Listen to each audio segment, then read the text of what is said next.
Welcome everybody to episode 7 of Ask Gaelan. We are back. This is the first one of 2020. First one of 2020. The Christmas trees are down. We're ready to rock and roll. It is a snow day out today, and Jordy is here, ready to read questions. Yes. Ready to go, Jordy? Yep. So the first question is, what are your goals? Question we were asked, what are my goals? And that is a good thing for 2020. So I have a bunch of different goals that always pop up, but as with anything, it's what I had a big realization at the end of 2019 till now, so about the last month, is what is the biggest goals that I need to be doing now that are most ROI positive for our business or the most essential for our business. There's really 3 that jump to the top for me, and the first one that we're really trying to implement right now and fix, and I say fix, but revamp and make sure that, like, our systems right now are very good, but the problem is the growth that I expect our company to take over the next 2 to 3 years. I think that our systems right now aren't in place for that growth to happen. So what I'm doing now is knowing that I have about 2 years before these systems that we currently have really get tested. I'm kind of going back to the drawing board and revamping everything to make sure that I can have stuff in place so once we grow that the foundation is set for our future growth. So I'm super excited about this because now it's starting to, like, dreams and visions that I've had over the last 3, 4, 5 years are starting to form, and I'm in positions now to kind of, the pieces are starting to come together, so I'm actually really pumped this year. The projects that we're working on are things I've been wanting to implement for a few years, and now I'm in a position that they can be done. So that's exciting. From a personal standpoint, I want to sell 69 units this year. Based off my last year's production is how I get this year's production numbers. That number is extremely daunting. I don't think I've ever seen anybody do that on our board in the 10 years that I've been around. So if I do that, that'd be really 10 years, I'd be the only person to do that. So that's really exciting to think about. And whatever my average sale price was, I multiply by that and it gives me a volume number, but I'm not really too concerned by the volume. I'm more concerned by the number of units that I do. The volume, every year my average sale goes up, so really the volume is going to just kind of end up where it ends up, but I know if I can hit the number of 69 sales this year, that's a really incredible number. My volume goals will be far exceeded if I hit that number, so that's really cool. From an office standpoint, I want our office to sell 200 homes this year, and last year was the most. We grew roughly 40% last year, which was incredible, and that is, we hit our top number that we've hit in 10, 15 years last year, and my hope is more of the same this year. So we have a lot of new people on board. Our company is about triple the size that it was 18 to 24 months ago, which is incredible. We're going to have roughly, I'd say, about 20 people overall at Gaelan Realty at some point during the year, maybe even a little bit higher than that. So I'm super pumped about that, and again, it's just a lot of growth, and I'm hoping that these can translate into some really cool benchmarks that our company's going to hit. So we do have goals. Those are kind of number goals, and then I have a lot of personal goals for myself and the company that I will be working very hard over 2020 to accomplish. Thanks, Jordy. You're going to be part of some of those too, so buckle up. Okay. What is your favorite season for real estate and why?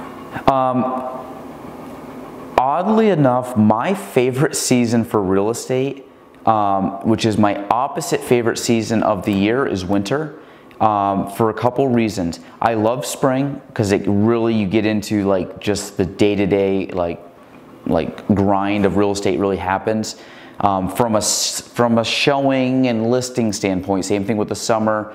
But I really find that the winter, right after the new year, there's like a resurgence of people looking, and that part fires me up because I get back into, like, I always find that there's a little bit of a lull at the end of every year with the holidays, and I find that January jumps right back into full blast. At least that's what I've had a lot of appointments, and I think we're January 15th or 16th today. I've had a ton of stuff since the beginning of the year. And with that too is I also get a chance to I kind of focus on a lot of other projects that are not necessarily working with buyers and sellers, but either, meeting with kind of like referral partners, development kind of projects that I'm working on, and also just internally, just really like doing a full-on like deep dive into our own company and really trying to improve it more and more every day. So winter for me is fun. I get to implement some projects, clean slate for a lot of different things, fiscally for the year, and I can really focus on stuff. So I actually, this is like one of my favorite times of real estate of the year. And it's odd, you probably didn't expect that, Jody, but this really is. Yeah, no, I thought you would have said summer.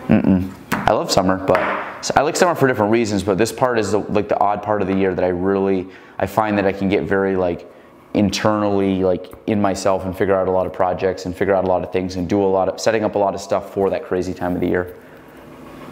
Cool. Thanks, Jory. The next question is, do you prefer being the listing agent or buyer's agent? Listing agent for sure. The reason being is you have way more leverage. It's a way better use of your time. There's really not many situations that being a buyer's agent is better than being a listing agent. I want to transition pretty much into full-time listing agent at some point in my career, but the satisfaction that I get with helping someone buy a home is hard to replicate. I will be honest, the time that I do not work with any buyers anymore, which will happen at some point in my career, there will be a little bit, I will miss some of it because I do like going into houses with people and I do like the experience, especially at my age. I've worked with a lot of people buying their first home, a lot of my friends, a lot of peers or people my age, and there's a lot to be said about that. And I really have, I know what I'm talking about, and I know I can help a lot of people. So when I can use what I know, I don't know a lot about a lot of things, but I do know a lot about my job in my career, is that if I can use that expertise to help people, I get a lot of satisfaction out of that. So I do really enjoy working with buyers. But again, I'm not going to be, I'm not going to lie and say working with sellers is a better use of is better leveraging because I get to maximize my time. So that's a better use of my time. So that's kind of an answer for both. But I would say listings for sure, but there's a lot I do like about buyers. Nice. And the last question is, how much drip does it take to get to the center of the drip pop? Well, Mr. Christensen, how much drip does it take to get to the center of a drip pop? I think only you can answer that. You have way too much drip for all of us. So my buddy knows what we're talking about. So drip, drip, buddy. So that is episode 7 of Realty Talk. We'll be back. What did I say, Realty Talk? Ask Gaelan. We did Realty Talk earlier. It's all right. Ask Gaelan. Good job, Jordy. Episode 7, Ask Gaelan. Again, as always, leave questions. Let us know what you want to hear next week of Ask Gaelan. I said Realty Talk again. Ask Gaelan. See you next week.